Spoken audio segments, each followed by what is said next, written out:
Okay, so last night I got the first coat of white down. I want to come in close and see this.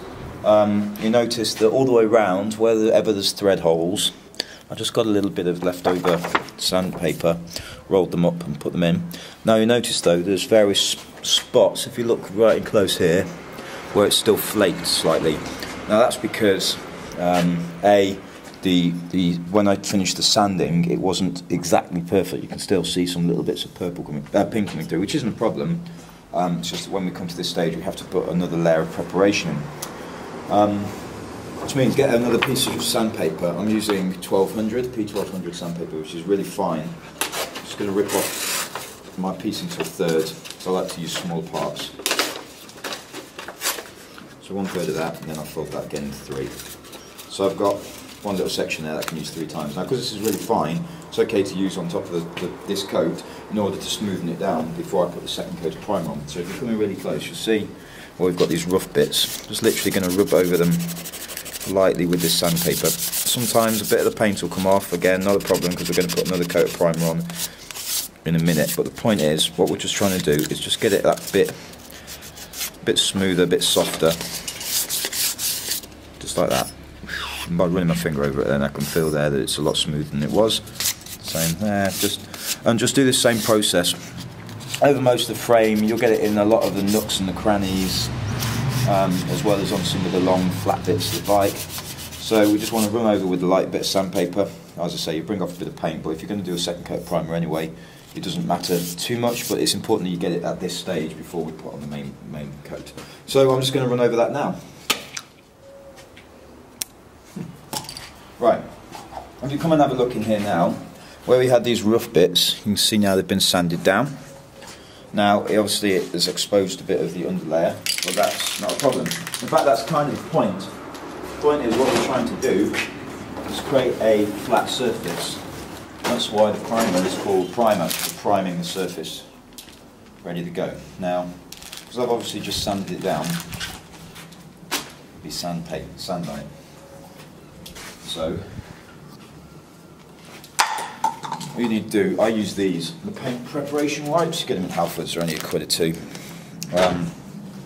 It's just a slightly damp surface, and it picks up all the little bits of dust and grit and sand and all that kind of stuff, and it gets left behind. It's just really good just for preparing the surface ready to go.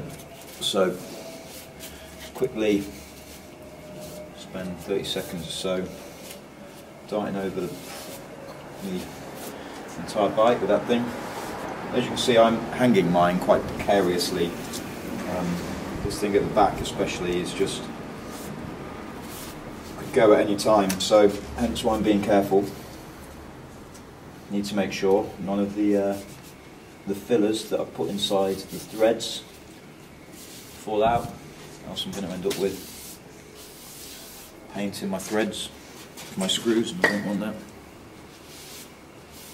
Also, one thing I'm doing that's a bit controversial here is I'm painting it upside down. Usually, obviously, you'll see the top of the bike, so it's better to really spray it the right way up. But hanging it was a pain, so I decided to just do it upside down, because I've done it a few times before. So, once you're done with that, next side, I'm going to go for a second coat of primer. Everything should be good to go. Always, when you get a new can like this, just spray it. That's my first. I just put a line down on something else. Make sure it's coming through nice and fluidly. Make sure your masks are all on. In fact, that mask has completely come loose, so I'm going to have to redo. Oh, actually, no, it hasn't. But the one on the bottom has come off, which means I need to remask that, so I'll be back. Okay, so I remasked at the bottom. I redid the top one as well because it would become a little less adhesive, so it wasn't sticking on there. What I'm basically doing there is just stopping. This is obviously the contact surface for the stem, which I haven't bothered to take out because I'm lazy. So usually you'd take that entire thing out and it wouldn't matter. Same applies for the bottom bracket over here. But again, I didn't bother to do that, so I just masked them up properly. So now, when we start spraying, in fact, I'm just going to quickly, you see on my bottom bracket here, I've left a little bit exposed. So with a quick bit of masking tape around the edge there, means I can just spray a bit more freely without having to worry about.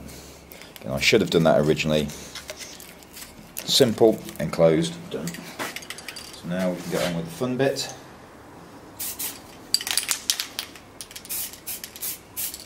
Which is putting on layer 2 of this primer. Now like I said, the primer is about getting the surface ready for your main coat. So the most important thing is that it's just flat and smooth. That's why you do long, controlled, quick strokes. You don't want it to clump up too much. Just want it to be nice and smooth over the entire surface. You can already see.